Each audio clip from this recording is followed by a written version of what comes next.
Grabe itong mga paghahanda ng mga otoridad. Kung totoo na 7,000, masyadong marami ano?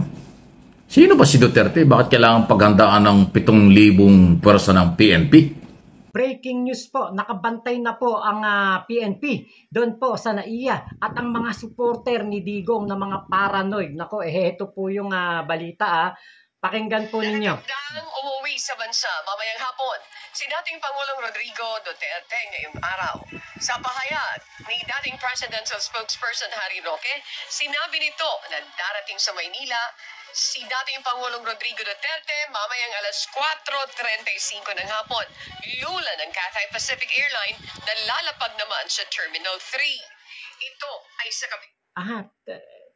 Terminal 3. Lalapag daw po ngayon, hapon mamaya pang hapon. Pero, etong... Kindly check yung Cathay Pacific if arrive na. Hong Kong to Manila supposed to arrive at 10 a.m. Etong mga bobong supporter ni Digong. Sabi hapon pero tignan nyo, nakabantay na tong mga supporter ni Digong. Ito po yung live nila doon. Nililigaw ni Roque yung kanilang mga supporter. Kasi nakabantay na nakabantay na ang mga supporter ni Digong dun po sa NAIA Terminal 3. Tapos ito naman po yung balita ng ito. Okay. Ayan, ito naman. Balita naman ng SMNI. Ito naman. Nandun na rin po sa ayan ini-implement na arrest warrant mula sa ICC. Ngunit pinasinungalingan naman ito ng government natin na meron ng inilabas sa ukol dito. Maya-maya makiki-update tayo sa ating mga reporter dyan po sa NAIA Terminal 3 kasi nakatakda kasi ngayong araw po na ito, ngayong umaga po na ang pagbabalik bansa ni dating Pangulong Rodrigo Duterte mula dyan sa Hong Kong. At nakatutok dyan live si partner Troy Gomez para magbigay sa atin ng karagdag.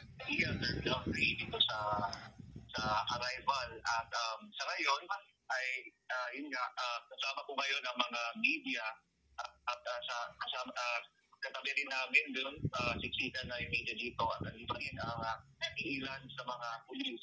Pagamat walang malinaw kasi wala namang sumasagot kung meron ba talagang tinatanong namin sila isa-isa kung meron namang arrest warrant ay wala namang nagsasalita kaugnay dito. However, yung mga media ay dito na rin nag-aabang, batay na rin doon nga sa sinabi mo kanina na may advisory na darating si dating Pangulong Rodrigo Duterte ganitong oras around 9:50 or alas 10 ng umaga. And ayan sinasabi po around 9:50. Ngayon si Roque sinabi alas 4 daw po ng hapon. So nililito po nila ang mga tao. Bakit? Kasi ito nga po, paranoid sila kasi ang iniisip nila merong gagawing masama kay Digong. Ano ba kayo? Si Digong ang nag-uutos ng paggurgur sa mga tao. Wala pong nagbabalak ng masama kay Digong. Huwag nyo nang linlangin ang mga tao, Kayo talaga, mga paranoid kayo. Nakita ko rin si Maharlika, naka-live. Ano sabi? Pumunta na kayo ng NAIA. Mag-people power na protektahan daw si Digong. Si Digong pa ang poprotektahan? Si Digong at ang kanyang anak nga ang nagbabanta sa Pangulo. Diba? Sino ba ang nagtetret sa ating Pangulo? Diba si Sara? Tapos si Digong ang poprotektahan. Naku, takot lang ng mga masasamang loob kay Digong. Yung mga si Digong mismo ang merong masamang balak na gawin sa ating bansa. Hindi dapat protektahan si Digong. Para sa paghuli kung sakaling may warrant of arrest. Sa bagay, dati niya kasi sinabi hindi siya magpapahuli. Manlalaban siya. Kaya hindi mo rin masisisigurong estado na ipatupad yung ganyang klaseng karaming pulis na pwedeng gamitin in case na kailanganin. Ayan. Pero at least sa isang banda, mga kaibigan, tama na rin yan dahil naghahanda yung mga otoridad na kung sakaling mayroong haharang or pipigil sa warrant of arrest, saan manggaling ito? Kasi ngayon, 2 warrant of arrest pinag-usapan Hindi ko malaman kung saan hinugot niya ni Harry Roque. Di ba si Harry Roque pinaghahanap dito? Hinahanap siya ng Kongreso, nagtatago sa abroad, papasyal-pasyal, pinakahuli, sabi ng immigration, ay nagpunta ng Japan, nagtry papunta ng Amerika, hindi natuloy. Aba, ang pinapalabas ngayon ni Roque, yung nagpapakilalang international lawyer na ang federal lumabas ay warrant of arrest sa inciting to sedition. Napakalaking kalokohan naman yun. Paano magkakaroon ng warrant of arrest ng inciting to sedition? Ay ang yung kasong yun, nasa DOJ pa. Nasa Department of Justice pa, National Prosecution Service pa lang yung kaso. Eh hindi naman sila nagpapalabas ng warrant of arrest. Ang nagpapalabas ng warrant of arrest ay mga korte. So sana nakuha ni Roque yun? Hindi kaya apektado na rin si Roque ng kanyang katatago o kaikot kung saan sa mga bansa at sa halip na umuwi ng Pilipinas, hindi siya makauwi. Kaya kung saan siya nakakapulot ng ganyang balita. Malabo yung, sa ngayon nakikita ko kung yung inciting to sedition na ipinaila kaso laban kay Duterte. Unang-una, yung kasong yun, bailable naman yun. Parang panlilin lang, inililihis. Ang talagang warrant of arrest na hinihintay ng mga Pilipino, lalo na ng mga complainant before ICC, International Criminal Court, yung galing sa ICC na ipapatupad ng Interpol at makipag-ugnayan sa Philippine National Police at ng Philippine Government. Yun ang hinihintay. Pero inililihis ni Roque, pinapalabas ngayon, may nag-forward sa akin ng video na statement daw ni Roque doon sa kanyang social media account. Ay ako kasi matagal hindi ako nanonood dyan, tsaka hindi naman talaga ako nanonood dyan. Pag may nagpo-forward lang, kasi puro naman, hindi mo lamang para hindi lawyer kung magsalita. Puro speculation at hindi mo maintindihan. Anyway, ngayon may sinasabing ganyan. Huwag kayong maniwala doon. Walang warrant of arrest na galing sa gobyerno ngayon dahil under evaluation pa lang yung ipinail na kaso against Duterte. Yung ICC, kasi yun ang delikado. Delikado? Yun ang kailangan. Yun ang kanyang pananagutan kasi non-bailable yun. Crime against humanity. At hindi lang isa. Napakaraming complainant. Okay? Libo-libo ang complainant yan. 30,000 Pilipino ang nawalang buhay during Duterte administration. Marami dyan, ang iba dyan ay nag-file ng kaso before ICC. At ito pala yung nalaman natin kay Atty. Conte, yung isa sa mga abogado ng mga biktima. Sekreto pala ang implementation ng warrant ng ICC. So, kaya nakakapagtaka rin itong pumutok na balitang meron na. Okay? Sekreto na ipinarating siguro sa gobyerno, sekreto rin na ipapatupad ng gobyerno. Gano'n ba? Pero ngayon mukhang hindi na sekreto. Anytime na mayroon talagang ganyan, ay ilalabas ng gobyerno dahil nga katunayan, sinasabi ngayon na mayroong 7,000 na mga pulis ang pinaghahanda. In case na mayroong warrant ay gagamitin para kung sakaling may haharang, may kukontra, mananagot sila sa pulis. Kasi hindi naman ho talaga pwedeng tanggihan ang warrant of arrest.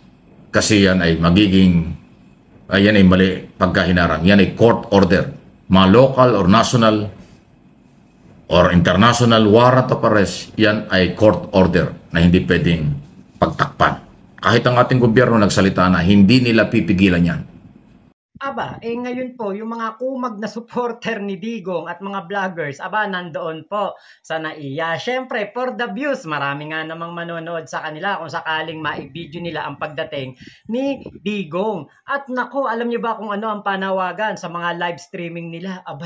Protektahan daw si Digong, sus Mariosep naman. At sinasabi pa po sa mga comment section, pinakamalaking pagkakamali daw po ng ating gobyerno ang hahayaan na mahuli si Digong ng ICC o ng Interpol. Naku, hindi po natin pwedeng pigilan yan. Alam ni Digong yan na hindi po yan pwedeng pigilan at hindi rin po yan pwedeng kontrahin ng kahit sino pa. Kahit sino pang pinakamalaking vlogger ni Digong, hindi yan makokontra. Kahit mag-people power pa ang mga supporter ni Digong, hindi nyo yan mapipigilan. Ang tanong, uuwi ba talaga si Digong? Baka mamaya, mukha kayong tanga dyan sa loob ng NAIA, hintay kayo ng hintay dyan, yung pala walang Digong na uuwi. Nag-aabang kayo dyan, alas 10, sabi ni Harry Roque, alas 4. Ano kaya ang totoo? Sino kaya nanloloko? Kita nyo, pati kayo niloloko? makikipag-coordinate sila, lalo na kung Interpol ang gagalaw. Lalo na rin ngayon na talagang humaharap na, sinasagot na, binabara na ng ating gobyerno ang mga Duterte.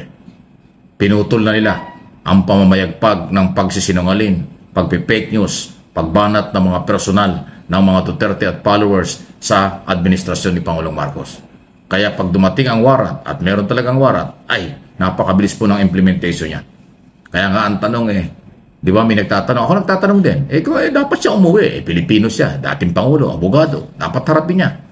Yung tapang niya sa pagsasalita, di ipakita niya sa tapang ng pagharap niya sa warrant of arrest in case na meron na lumabas.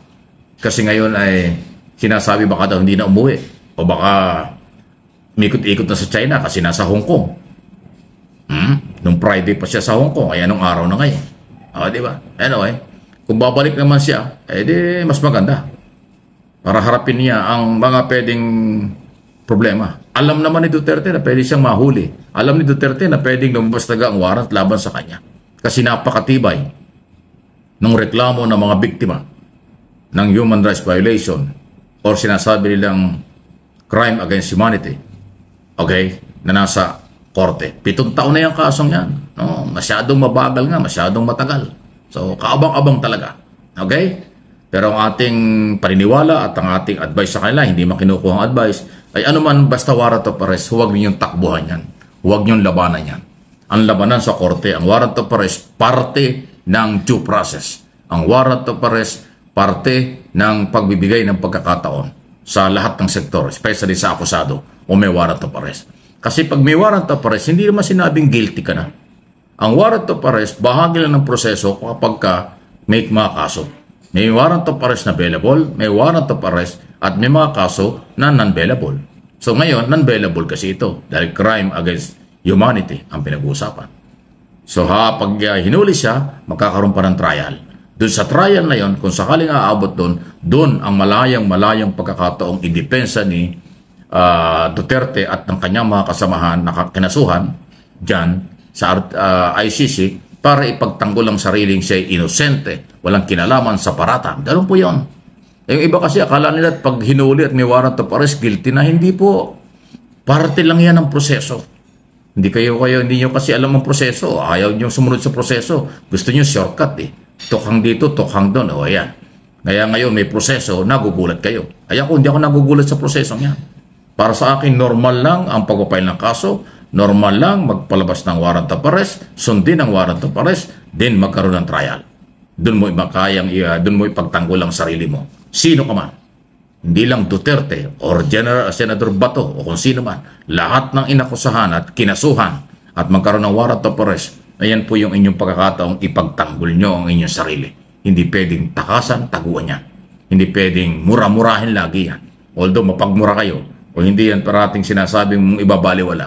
Lalo tigit, kung makikipag-ugnayan ng Interpol at ICC sa Philippine government, nandyan ang Philippine National Police. Masyado lang marami yung 7,000. Pero kung gagamitin yon para siguraduhin, wala tayong magagawa. Kahit ilang libo pwedeng gamitin kung kinakailangan. Kung hindi naman, hindi. Di ba? Pero abangan natin. Madalit sabi, dito sa isyong ito, topic na ito, ipinaliliwanag ko kung ano yung pwedeng mangyari. Don't panic. Wala pang guilty sa labanang ito. Wala pang nahuhusgahan. Magkakaroon lang ho ng proseso. At ang prosesong nangyayari ay parte lang yan ng pagrespeto sa batas at sa mga sinasangkot na posibleng lumalabag sa mga batas. Local, national, or international law. Please like and share ng video ito. So habang binibidyo po natin itong vlog na ito, ay nakita po natin ang mga live ng mga DDEBs vloggers doon po sa NAIA at nakaabang na po sila at nananawagan po sila na yung mga supporter daw ni Digong ay pumunta na daw po doon sa NAIA. Suportahan daw si Digong. Ba't susuporta si Digong? Dadaan lang naman si Digong dyan. Baka nga connecting flight lang yan kanyang pagpunta dyan sa NAIA, Terminal 3 at dediretso na ng Davao City. Saka isa pa, anong poprotektahan kay Digong?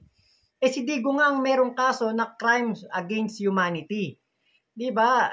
Baka nga itong si Digong, baka nga ang kanyang warrant of arrest talaga nalalabas patungkol nga dito sa kanyang mga kaso dito sa Pilipinas. Aba, no bail po ang crime against humanity na kaso ni Digong dito sa ating bansa. Kung sakaling yan po ay naisampa na at yan po ay meron ng warrant of arrest si Digong, baka nako hindi po siya makakapagpiyansa diyan. Pero yung mga inciting to sedition na normal na nilang ginagawa ng mga vlogger meron naman po yang piyansa. So ngayon, 'di ba, ang punto lang dito, gaano ba ka-special si Digong at kailangan pang protektahan ng mga DDF supporter? Alam niyo sa totoo lang kung talagang matatapang ang mga DDF supporter ni Digong at naniniwala sila na nasa tama ang kanilang pinaglalaban, matagal na sana silang nag-people power. Matagal na sana silang sumuporta kay Digong sa lahat ng hakbangin nito. Kaya lang, kahit ang mga pinupunta ni Digong na lugar, hindi po ganun karami ang mga Pilipino na sumusuporta.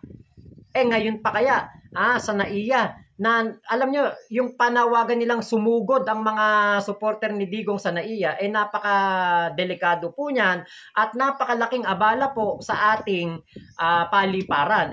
Di ba, meron nga po nga mga nakaraang post ako nakita sa SOCMED na tinanghal na naman daw na worst airport in the world ang ating paliparan na NAIA.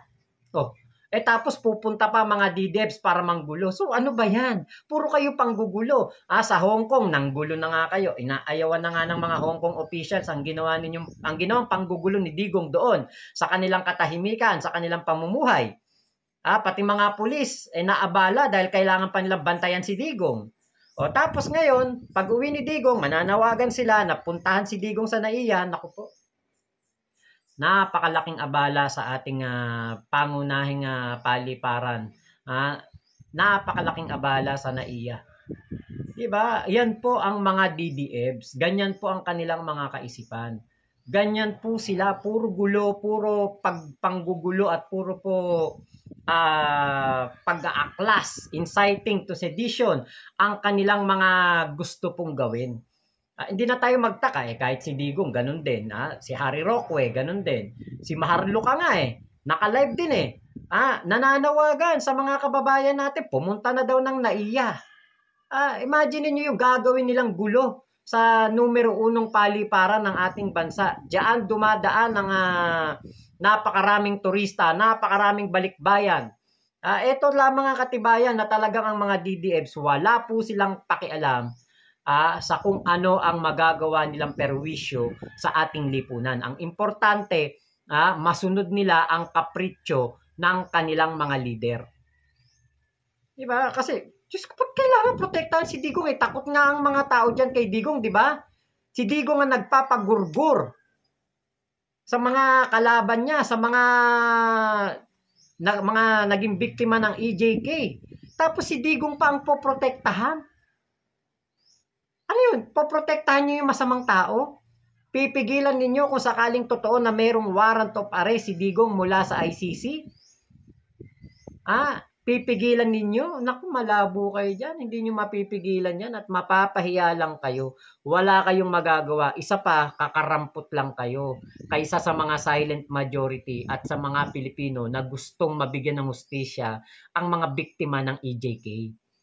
So, abangan po natin ang update dito sa pag-uwi ni Digong. Kasi ito, as of this, dito sa aking live, wala pa rin po.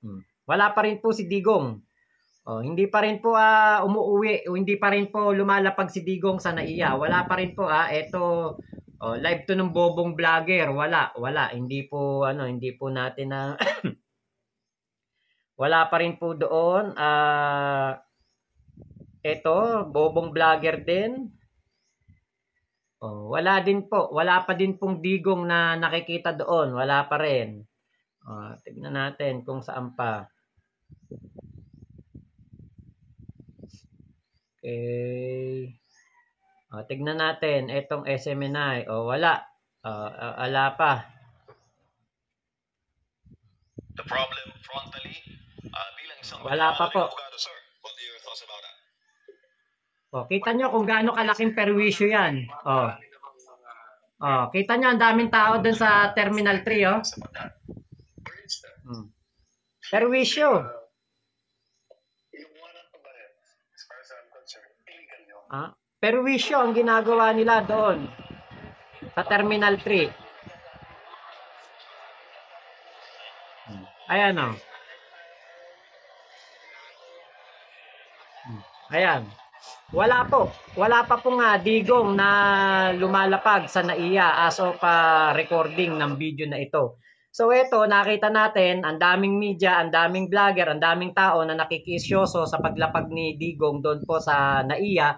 Dapat ito, pinapalayas ng mga kapulisan. Ito ang dapat na tinitigil.